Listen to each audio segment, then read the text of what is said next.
Hi hello, ഇങ്ങനെ നിങ്ങളോട് share ചെയ്യുന്ന വീഡിയോ എന്ന് പറയുന്നത് ഒരു വൈറ്റ്നിങ് ക്രീം എങ്ങനെ നമുക്ക് വീട്ടിലുണ്ടാക്കാമെന്നാണ്. അതായത് എല്ലാവർക്കും യൂസ്ഫുൾ ആയിട്ടൊരു വീഡിയോ ആണ്. വൈറ്റ്നിങ് ക്രീം എന്ന് പറയുന്നത് നമ്മുടെ മുഖത്ത് ഒരുപാട് പ്രയോജനം ചെയ്യും. വൈറ്റ്നിങ് ക്രീം ഉപയോഗിക്കുന്ന പോലെ അത് എങ്ങനെയാണ് ഉണ്ടാക്കുന്നതെന്ന് വെച്ചാൽ ഒരു 5-6 ബദാം എടുക്കുക, അത് വെള്ളത്തിലിട്ട് കുതിർത്തെടുക്കുക.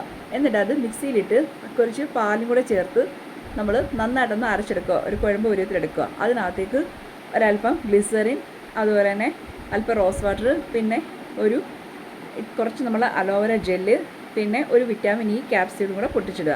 ഇത് നമ്മൾ രാത്രി കിടക്കുന്നതിന് മുമ്പ് മുഖത്ത് അപ്ലൈ ചെയ്തിട്ട് കിടക്കാമെന്നുണ്ടെങ്കിൽ ഏറ്റവും ബെറ്ററായിട്ട് നല്ല നിറം വയ്ക്കാനും, അതുപോലെ തന്നെ നമ്മുടെ സ്കിൻ ചുളു, നമ്മുടെ ഈ ഒത്തിരി ചുളിവൊക്കെ വരുമല്ലോ ഒരു ഏജ് കഴിയുമ്പോൾ, അതെല്ലാം മാറിക്കിട്ടാൻ ഹെൽപ്ഫുള്ളാണ്. അപ്പോൾ എല്ലാവരും നമ്മുടെ വീഡിയോ ഒന്ന് ഷെയർ ചെയ്യുക, സബ്സ്ക്രൈബ് ചെയ്യുക. Okay friends, okay bye. എല്ലാവരും നമ്മുടെ വീഡിയോസൊക്കെ ഒന്ന് ഷെയർ ചെയ്ത് കൊടുക്കണേ, നമ്മുടെ വീഡിയോ ഒന്ന് സബ്സ്ക്രൈബ് ചെയ്യണേ. കാര്യം നമ്മൾ ചെയ്യുന്ന കാര്യങ്ങളാണ് ഇടുന്നത്. ഒരുപാട് പൈസ മുടക്കിയൊക്കെ ബ്യൂട്ടി പാർലറിൽ പോയി മുഖമൊന്നും ആരും കേടാക്കണ്ട. ഏറ്റവും നല്ല ടിപ്സാണ് നമ്മൾ ഇടുന്നത്. Okay friends, okay bye.